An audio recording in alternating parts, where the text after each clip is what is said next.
what's up, YouTube? It's your girl, Sunsetnwaves, coming at you once again on the YT.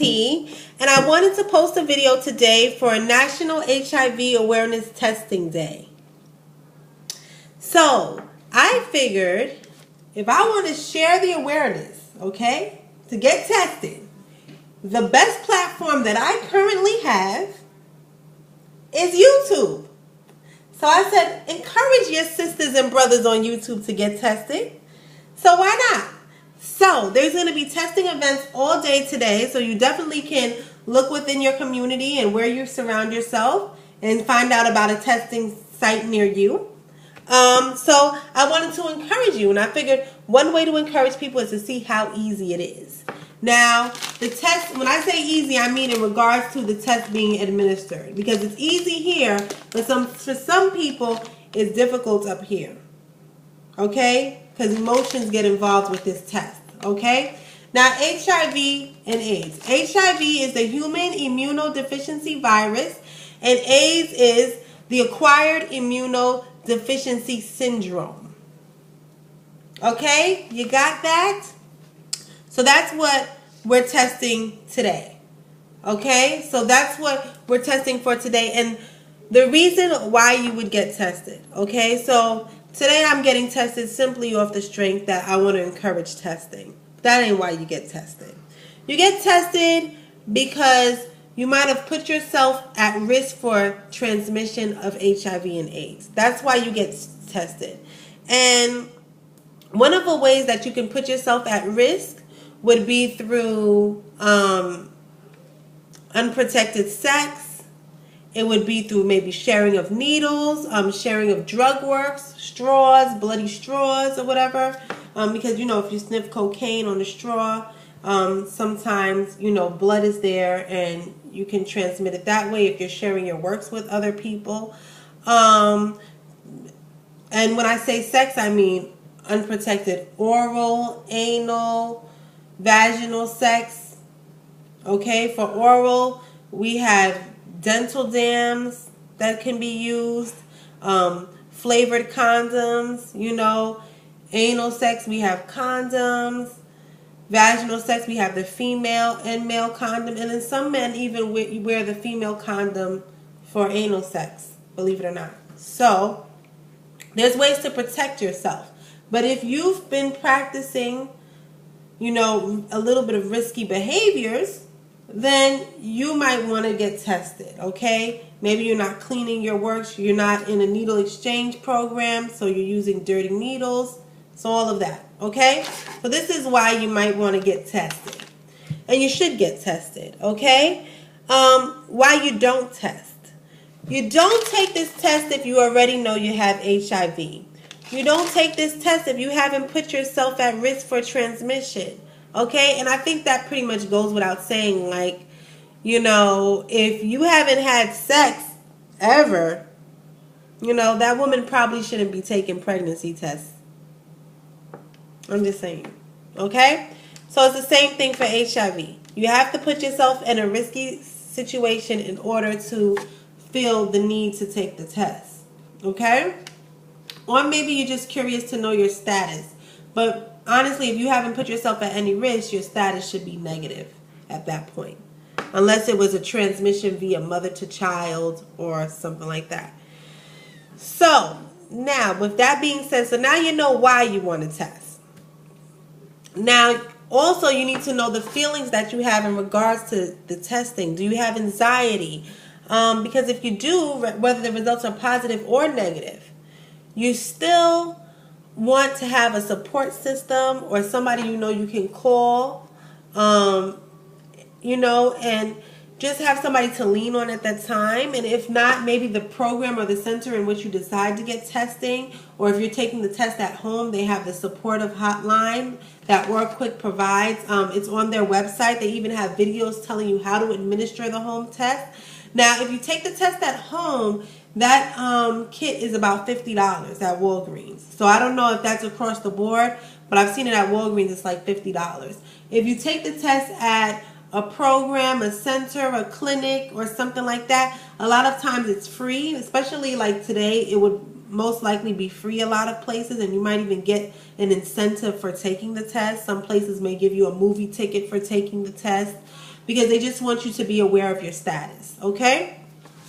So, with that being said, you might want to think about it and address your feelings in regards to it. What kind of things are you going to do to change your risky behavior? Maybe some harm reduction tactics. Are you going to start to implement condom usage more? Are you going to start to, get clean needles? Things like that. You might want to start looking at that. Are you going to start having that conversation with your partner? Okay, so those are things you might also want to look at. Also, you might, once you, put yourself at risk for HIV, you might also want to, educate yourself in regards to your hepatitis C status, because hepatitis C is also transmitted blood to blood. And, if you put yourself at risk for HIV, there's a good chance that you've also put yourself at risk for hepatitis C. And there's no vaccine or cure for HIV, AIDS, or hepatitis C. Okay? So I hope that that's clear. So now, you're testing in regards to the risky behavior. You're going to test for risky behavior that occurred 3 to 6 months prior to today, or to the time that you decided to take the test. So this test is not covering for last night's fun, this test, or the day before. This test is covering for 3 to 6 months within that period, okay? So that's another thing. Also, this test is testing for the antibodies produced by your body once you contract HIV. So this is an oral mucosal testing. You can also get this done in a finger prick, because some people like to see the blood, but they're both just as effective, okay? But they can also do a finger prick. But this is the oral mucosal test that I'm going to show you today. Now, there's 3 results that can occur from the test, okay? So you can have a negative result, which is non-reactive. All right, just one line would then appear, which is the control line that appears anyway, just to show that the test is working. And then you also can have 2 lines, which is a preliminary positive, okay, which is a reactive test. And that would mean that you showed positive for HIV antibodies. And then in that regard, you would need confirmatory testing done, meaning that they would then have a Western blot done to confirm that you actually do have HIV. And then you would have the last but not least would mean that it would be inconclusive. Like the test is not working, no lines are popping up, the control line didn't pop up, it's a faulty testing tool, and so that would be invalid, and then you would just have to then take a test again. Okay? So the test takes 20 minutes to get your results. All right, and with that being said, I'm just going to show you also what needs to be done. So when you get tested, if you get tested at a center or a clinic, they're going to ask you to sign this sheet, which is a consent form. Okay, and this consent form is just saying that the specifics about HIV, and you were informed by the provider about HIV. So I'm going to just read some of the bullets that it wants to assure that you know before you get the test done. Now, if you do this at home, I'm sure that there's pamphlets in the home testing kit. The home testing kit does not look like this. It's like a box and it comes with a few things. But I'm sure this information is provided within the home testing kit. Okay? And also, you can have 2 types of testing done. You can have the test done at, 3 types. You can have it done at home, and then you can go to a center and have it done confidential, which means that they have a chart with your name on it and everything is documented, but that information is not pertinent to anybody else, just the staff at that facility, and only the direct staff that has to know about your chart, not the maintenance man, or anybody like that. Okay? And then you have anonymous testing, which is pretty much you're a number and you go to a center and they don't document your name and so on and so forth. Okay, so now the bullets on the informed consent. Okay, it says HIV is the virus that causes AIDS and can be transmitted through unprotected sex, vaginal, anal, or oral sex with someone who is HIV, with someone who has HIV. Contact with blood, as well as sharing needles, piercings, tattoos, drug equipment included. Also, HIV transmission through an infected pregnant woman to her fetus during pregnancy or delivery or while breastfeeding. Okay. And now, if you are pregnant and you think that there's a possibility that you have HIV, I encourage you to get tested, and you can also take prophylactic medication. Say that you did come out positive, and that would assure that your baby, for the most part, would not contract the virus. It could seroconvert. And you can look all of this stuff up. Look up HIV 1 and 2 and, just further your own information. Google is a beautiful thing. Okay? So now, there are treatments that can help HIV and AIDS individuals stay healthy, and they have great medication. There's a great line of medication out there now, and they also have medication that you only have to take 1 pill a day. So, you definitely, can live with this. This is a health condition. This is not a death sentence, okay?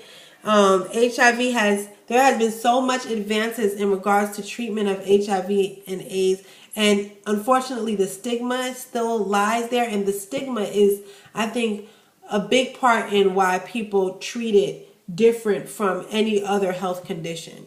Also, even if you're positive and you test positive, that still means that you can still practice safe sex practices, just so that you don't go on infecting others. And if you're negative, your test results come back negative, you can then, start practicing. It's never too late to start practicing and reducing your risky behavior and following some harm reduction tactics, okay? Testing is voluntary, so you can stop anytime. You can say, even if you go to a clinic and get it done, in the middle of it, you can say, you know what, I don't want to do it again. And then they would just stop the test. It's fine. No one is to discriminate against you because based on your status, whether it's positive or negative, they will, have consequences. You can go to jail for that.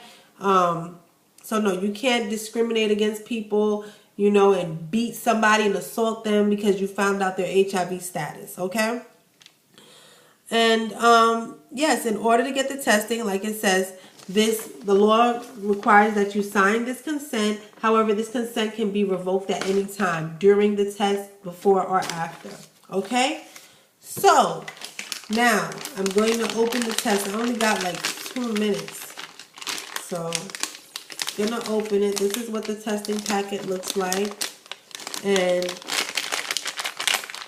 I'm sorry. This is the liquid capsule. Okay, and the test is going to go in there, all right? So I'm trying to do it before. So I opened it. I have it in a stand like this, okay?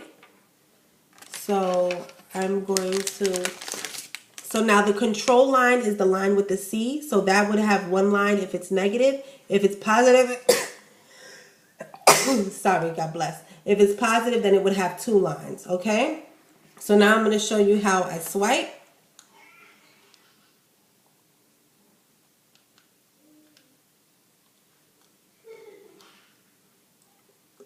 Okay. And then I put this in like a pregnancy test. And then it'll start, the fluid will absorb on that swab, and then it'll start showing a control line.